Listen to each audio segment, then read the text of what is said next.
বিসমিল্লাহির রহমানির রহিম। আসসালামু আলাইকুম সুপ্রিয় দর্শক, আমার কুকিং চ্যানেল দীপ কিচেনে আপনাদের সবাইকে স্বাগত। আজকে আমি করে দেখাবো একদম ঝটপট করে তৈরি করে নেওয়া যায় এমন একটা রেসিপি, সেটা হচ্ছে গাজরের কুচি হালুয়া। মানে ঝরঝরে হয় একদম। আর এখন যেহেতু শীতকাল, বাজারে প্রচুর গাজর পাওয়া যাচ্ছে, দামেও কম। এখন এই গাজরটা তৈরি করে বাচ্চাদের খাওয়াতে পারেন, বড়দের আপনারাও খেতে পারেন সবাই। আর গাজর দিয়ে নানান রকম জিনিসও তৈরি করা যায়, অনেক রকম জিনিস, সেগুলিও খাওয়াতে পারেন। তাই আমি আজকে যেভাবে আমি নিজে গাজরের হালুয়াটা তৈরি করি সেটাই আপনাদেরকে করে দেখাবো। চলুন তাহলে কথা না বাড়িয়ে রেসিপিটা শুরু করা যায়। আজকে এই গাজরের হালুয়াটা তৈরি করার জন্য আমি এখানে 1 কেজি গাজর নিয়ে নিয়েছি। 1 কেজিতে একটু কম হবে, সামান্য কম, মানে এতটুকু একটা কম হতে পারে। এখন এটাকে আমি ভালো মতন গাজরগুলো আমি ধুয়ে নিয়েছি। এখন এটাকে আমি একটা ভেজিটেবল পিলার দিয়ে এটাকে ছিলে নিব। আগে ধুয়ে নেবেন, তারপরে ছিলে নেবেন, তাহলে ভালো হবে। এভাবে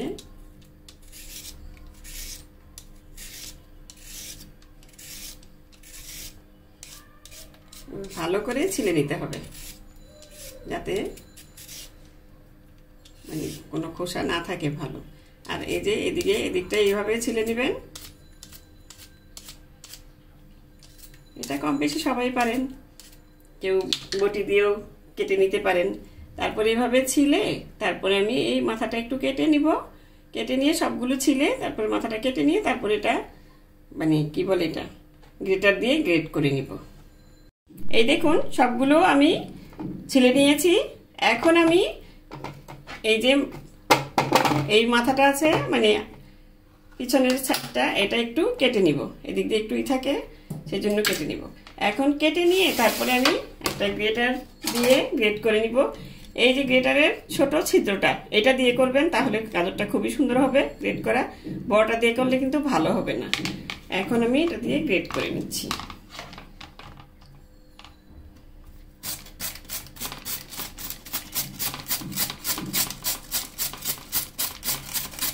গ্রেট করে দেখাচ্ছি আপনাদের।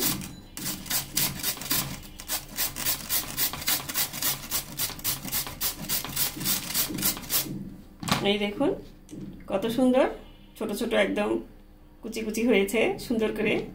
এইভাবে ছোটটা দিয়ে গ্রেট করলে গ্রেট করা সুন্দর মতন হয়ে যাবে, আপনাদের হালুয়াটাও ভালো হবে দেখতে। এখন আমি এইভাবে সবগুলো গ্রেট করে নিচ্ছি। এই দেখুন আমার সবগুলো গাজর আমি গ্রেট করে নিয়েছি। এই যে প্রথমে বলেছিলাম না এটা কাটবো না, এই দেখুন এটা যদি আমি কেটে ফেলতাম তাহলে কিন্তু গ্রেট করার পর সময় এতটুকু থেকে যেত। মানে কাটা এই অংশটা মানে কেটে ফেললে ভালো জিনিসটাই আপনার ভালোটাই চলে যেত, এই জন্য আমি এটা রেখে দিয়েছি। এখন এই দেখুন এটা ফেলে দিব। এখন আমি সবগুলো গ্রেট করে নিয়েছি। এখন চলে যাব আমি রান্নার জন্য চুলায়।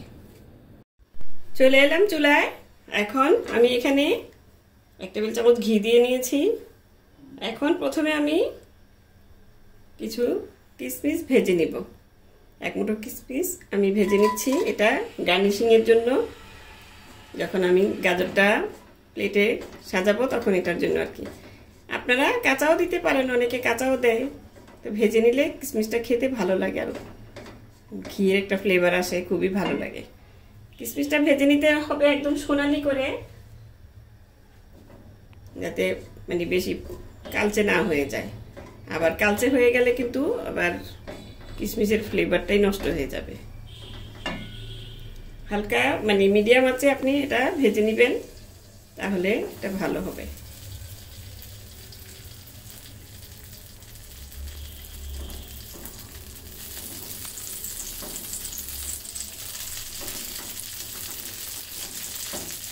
এখানে আপনারা কাঠবাদাম আবার কাজু বাদাম এগুলিও ভেজে নিতে পারেন।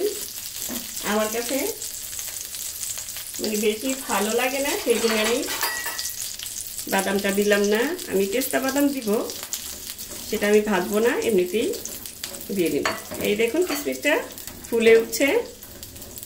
এই যে এখন আমি চুলার আঁচটা অফ করে দিলাম, যাতে করে কিশমিশটা আর কালারটা বেশি গাঢ় না হয়ে যায় আর কি, সেই জন্য।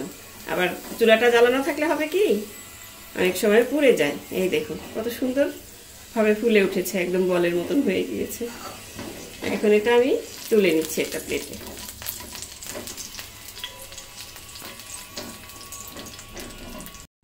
এই দেখুন কত সুন্দর লাগছে না।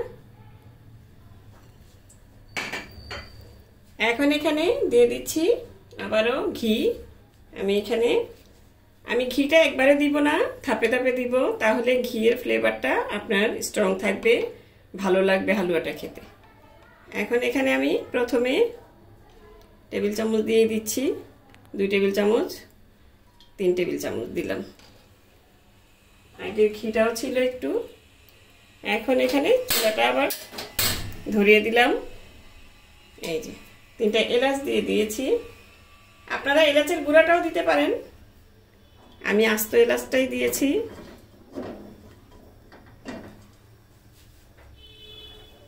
এখন এই এলাচটা 1 মিনিটের মতন একটু ভেজে নিব, যাতে এলাচের সুগন্ধটা বেরিয়ে আসে। এখন আমি দিয়ে দিচ্ছি গাজরটা, সেই গ্রেট করা গাজরটা। এই দেখুন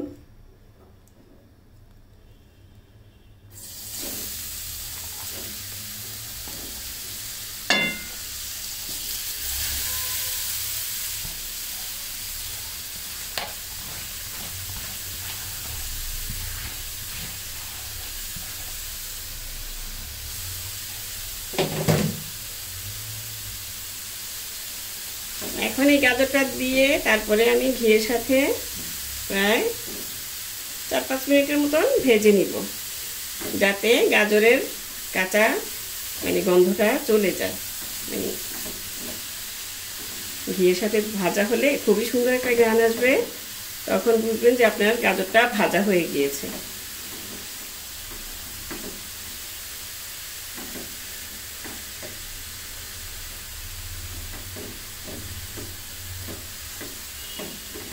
এভাবে নেড়ে চেড়ে ভালো মতন ঘিয়ের সাথে মিশিয়ে গাজরটা ভেজে নিতে হবে। এখন বাজারে প্রচুর গাজর, যেহেতু শীতকাল, সারা বছরই গাজর থাকে, কিন্তু আপনার শীতকালের গাজরটার মজাটাই আলাদা হয়, স্বাদই আলাদা। সেটার জন্যই এখন গাজরের হালুয়া, গাজরের যা যা আছে সব করে খেয়ে নিবেন। কারণ যখন সিজন যেটা সেটা তখনই বেশি মজা লাগে। এটা আমি কি বলবো, সবাই জানেন। এখন এটা এভাবে আমি প্রায় 4-5 মিনিটের মতন ভেজে নিব। আবার বেশি ভেজে নিবেন না, তাহলে কিন্তু গাজরটা একটু কালারটা অন্যরকম হয়ে যাবে, ভালো লাগবে না। এটা ঝামেলা ছাড়া, বাটা লাগে না। বাটার চেয়ে কিন্তু এই হালুয়াটা বেশি মজা লাগে। আপনারা বাসায় যখন বানাবেন, নিজে তৈরি করবেন, তখনই বুঝতে পারবেন এই তফাৎটা। এখন আমি নেড়ে চেড়ে 5 মিনিটের মতন ভেজে নিব। এই দেখুন প্রায় 5-6 মিনিট ভাজার পরে গাজরটা একদম কি সুন্দর চুপসে গিয়েছে। এই হলো ওই যে বললাম শীতের সিজনের গাজর। এটাই শীতের সিজনের গাজরের একটা আলাদা আছে, সেটাই এটা। যেটা যে শীতের সিজন ছাড়া কিন্তু এত তাড়াতাড়ি এত নরম হতো না, কিন্তু শীতের সিজন দেখেই এটা এত তাড়াতাড়ি নরম হয়ে গিয়েছে। এখন আমি এখানে অ্যাড করে দিচ্ছি চিনি। এখানে আমি 1 কাপ, প্রায় 1 কাপই সামান্য একটু চিনি কম নিয়েছি। চিনিটা আপনারা 1 কাপও দিতে পারেন, কিন্তু 1 কাপের বেশি দিবেন না। 1 কেজি গাজর জন্য আমার একটুখানি গাজর কম ছিল, ওই যে বললাম যে ছোট একটা গাজর কম। সেটা হয়েছে কি কম কেন, সেটা আমার ছেলে খেয়ে ফেলেছে। ও আবার কাঁচা গাজর খাবে, খরগোশ বলি আমি, কারণ কাঁচাটা খেতে ভালো লাগে ওর, কিন্তু রান্না করাটা খেতে চায় না। এই জন্য আমি একটু কমিয়ে দিয়েছি। আপনারা 1 কাপ দিয়ে নিতে পারেন। এখন এটার সাথে আর কিছুক্ষণ আমি চিনিটার সাথে গাজরটা একটু ভেজে নিব। চিনিটার সাথে গাজরটা ভেজে নিলে হয় কি গাজরটার কালারটা খুব সুন্দর আসে। আগে দুধটা দিবেন না, আগে চিনিটা দিবেন। আমি কিন্তু এতক্ষণ হাই ফ্লেমে গাজরটাকে ভেজে নিয়েছি। আপনারা যদি লো ফ্লেমে করেন কিংবা মিডিয়াম আঁচে করেন তাহলে কিন্তু গাজর থেকে পানি ছেড়ে দিবে, সেটা হবে না, শুকাবে না। এখন আরো কিছুক্ষণ একটু ভেজে নিব, 1 মিনিট। তারপর দিয়ে দিব এখানে আমি লিকুইড দুধ। আমি দিব ফার্ম ফ্রেশ দুধটা, এটা ঘনই থাকে, এটা ঘন করার দরকার নেই। তারপর আমি জাল করে ঠান্ডা করে নিয়েছি। আপনারা জাল করে নিতে পারেন। কাঁচা দুধটা দিবেন না, কাঁচা দুধটা দিলে অনেক সময় হয় কি ফেটে যায়। আবার আপনারা চাইলে এই লিকুইড দুধের পরিবর্তে আপনারা কি বলে এটা গুঁড়া দুধটাও পানিতে গুলিয়ে নিতে পারেন। হালকা গরম পানিতে দিয়ে গুলিয়ে নিয়ে তারপরে দিতে পারেন ঘন দুধ করে। এই দেখুন ভাজা হয়ে গিয়েছে আমার, আরো 1-2 মিনিটের মতন। এখন দিয়ে দিব এখানে সেই যে দুধ জাল করে রেখেছি আমি। এখানে আছে আমার প্রায় 1.5 কাপ দুধ, মানে 1 কেজি গাজরের জন্য 1.5 কাপ দুধই যথেষ্ট। এর বেশি দিবেন না, এর বেশি দিলে হয় কি আপনি যখন গাজরটা জাল করবেন তখন অনেকক্ষণ লাগবে, এতে গাজরের হালুয়ার টেস্টটা অনেক সময় নষ্ট হয়ে যায় এবং কালারটাও নষ্ট হয়ে যায়। এখন চুলাটা আঁচটা বাড়িয়ে দিয়ে আমি মিডিয়াম আঁচে রেখে ভালো মতন নেড়ে চেড়ে এটা মানে টানিয়ে নিব। যে দুধটা দিয়েছি সেই দুধটা শুকিয়ে নিতে হবে, মানে গাজরটাও সিদ্ধ হবে আর দুধটাও মানে শুকিয়ে যাবে।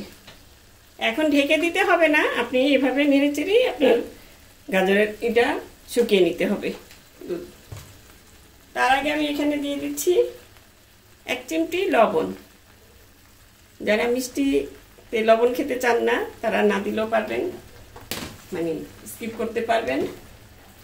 মিষ্টিতে লবণ দিলে, একটু লবণ দিলে এটার স্বাদটা আরো বেড়ে যায়।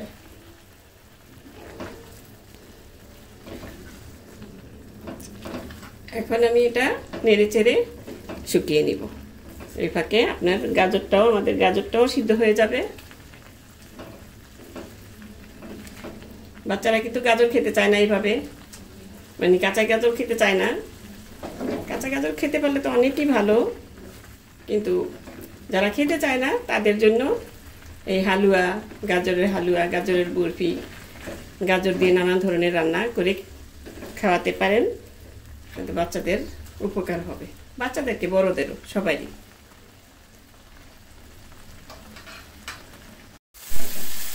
এই দেখুন এখন গাজরের মানে দুধটা শুকিয়ে এসেছে। এই যে এখন এই পর্যায়ে এই যে একটু পানি পানি আছে, মানে দুধটা আছে লিকুইডটা এখনো, এই পর্যায়ে আপনার এখন দিয়ে দিব আমি এখানে গুঁড়া দুধ। আমি 1/2 কাপের চেয়ে একটু বেশি গুঁড়া দুধ নিয়েছি, সেটা আমি দিয়ে দিচ্ছি। এই গুঁড়া দুধ আর ঘি যেটা আছে গাজরের মধ্যে সেটার সমন্বয়ে এটা একটা মাওয়ার মতো তৈরি হবে। আপনি যখন হালুয়াটা খাবেন তখন মনে হবে যে মাওয়া দিয়ে বানিয়েছেন আপনি হালুয়াটা। আপনার মুখে লাগবে, একটু দানা দানা থাকবে। এই দেখুন একটু দানা দানা দেখা যাচ্ছে, একটু বেশি বড় দানা দানা থাকলে এটা একটু এভাবে ভেঙে দিবেন, তাহলেই হয়ে যাবে।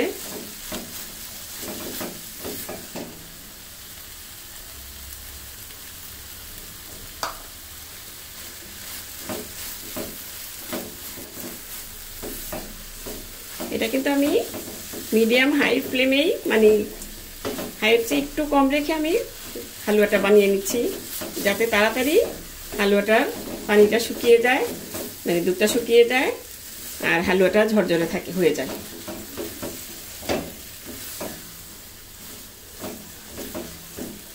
এই দেখুন একটু দানা দানা এই যে এরকম। আর এলাচগুলো যেগুলো দিয়েছি সেটি এখন আমি উঠিয়ে নিচ্ছি, কারণ এটার ফ্লেভারটা অলরেডি সে ছড়িয়ে দিয়েছে, এখন আর এটার দরকার নেই, মানে ওনাকে আর আমাদের প্রয়োজন নেই এখন। এই দেখুন একটু একটু এই যে গুঁড়া দুধটা মুখে যখন লাগবে আপনার খুবই ভালো লাগবে, এটাই মাওয়ার মতন মাওয়ার কাজ করবে। মাওয়া হয়ে যায়, এটা ঘিয়ের সাথে মিশে এটা মাওয়া তৈরি হয়ে যায়।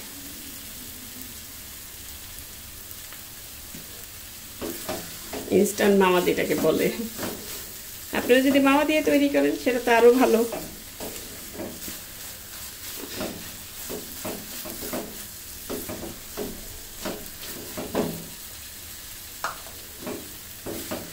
এখন আমি নেড়ে চেড়ে এটা একদম শুকিয়ে নিব, ঝরঝরে করে নিব।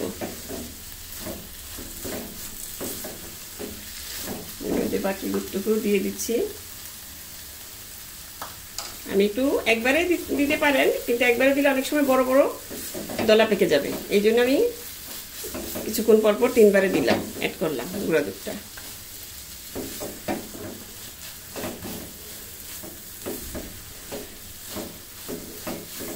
এভাবে যদি মেজারমেন্ট কাপ দিয়ে সুন্দর মতো মেপে মেপে বানান হালুয়াটা, তাহলে হালুয়াটা মানে খুবই পারফেক্ট হবে। একদম যাকে খাওয়াবেন সেই বলবে, আপনার কাছে রেসিপিটা চাইবে তখন কিভাবে বানিয়েছেন এত সুস্বাদু করে। এখন কিভাবে বুঝবেন যে হালুয়াটা হয়ে গিয়েছে? এই দেখুন, এটা চাপ দিলে কিন্তু এখনো একটু পানি পানি বের হচ্ছে। এটা যখন শুকিয়ে একদম ঘি বের হবে তখন বুঝবেন যে এটা হয়ে গিয়েছে। এখন আমি এটা আরেকটু চুলাটা একটু কমিয়ে দিয়ে, আঁচটা যেহেতু পানি শুকিয়ে গেছে, দুধটা শুকিয়ে গিয়েছে, কমিয়ে দিয়ে অনবরত নেড়ে চেড়ে এটাকে তৈরি করে নিব। আর কিছুক্ষণ নেড়ে চেড়ে নিলেই তৈরি হয়ে যাবে। এই দেখুন পানিটা লিকুইডটা শুকিয়ে গিয়েছে। এখন আমি এখানে দিয়ে দিচ্ছি আরো কিছুটা ঘি। এতে হবে কি, আপনার হালুয়া হালুয়াটা খাওয়ার সময় স্ট্রং একটা ফ্লেভার আসবে ঘিয়ের। এই জন্যই ঘিটা একবারে না দিয়ে ধাপে ধাপে দিয়ে তৈরি করবেন, তাহলে দেখবেন আপনাদের হালুয়াটাও খুবই সুস্বাদু হবে। এখন আর 2-1 মিনিট নেড়ে চেড়ে আমি নামিয়ে পরিবেশন করে আপনাদের দেখাচ্ছি। দেখুন আমি নামিয়ে নিয়েছি। এখন আমি সার্ভিং ডিশে ঢেলে আপনাদের পরিবেশন করে দেখাচ্ছি কতটা ঝরঝরে হয়েছে। দেখুন,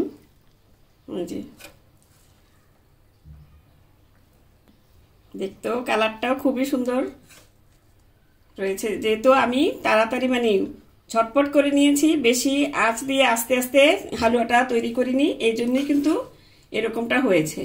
আর নামানোর আগে দিয়ে আমি একটু পেস্তা বাদাম আর কিশমিশ যেটা ভেজে রেখেছিলাম সেখান থেকে কিছুটা দিয়ে এটা আমি নামিয়ে নিয়েছি। আপনারা যে কোনো বাদাম দিতে পারেন, কাজু বাদাম, কাঠবাদাম, যে কোনো বাদামই আপনাদের যেটা পছন্দ সেটাই দিতে পারেন। এভাবে বানিয়ে দেখবেন,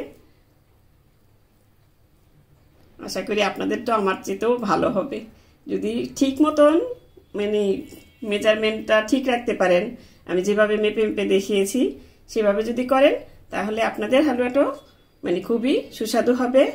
আর সবাই খেয়ে আপনার প্রশংসা করতে বাধ্য হবে, সবাই বলবে রেসিপিটা দেওয়া যাবে। এখন আমি এখানে এই যে কিশমিশ আর একটু পেস্তা বাদাম রেখেছিলাম সেটা দিয়ে আবারও একটু গার্নিশ করে দিচ্ছি দেখার সৌন্দর্যের জন্য। এটা আর কিছুই না। এই তো হয়ে গেল আমার অতি সুস্বাদু ঝটপট তৈরি করে করা গাজরের কুচি হালুয়া। এটা এভাবে এখন বাজারে প্রচুর গাজর, শীতকাল যেহেতু, করে বাচ্চাদের খাওয়াবেন। বাচ্চারা বড়রা সবাই খাবেন, সবারই ভালো হবে। আপনাদের এভাবে করে দেখবেন, আশা করি আপনাদেরও ভালো লাগবে।